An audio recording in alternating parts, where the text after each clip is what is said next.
Танюши дел немало, у Танюши много дел. Утром брату помогала, он с утра конфеты ел.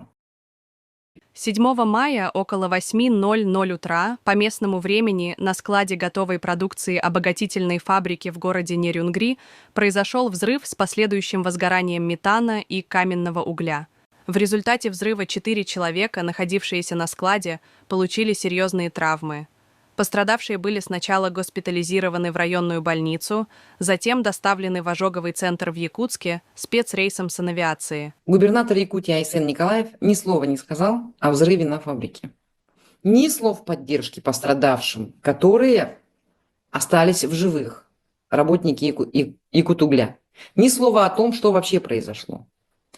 В республике и так непростая ситуация. Среди населения отмечается очень большая тревожность. И такие случаи не должны оставаться без должного внимания властей.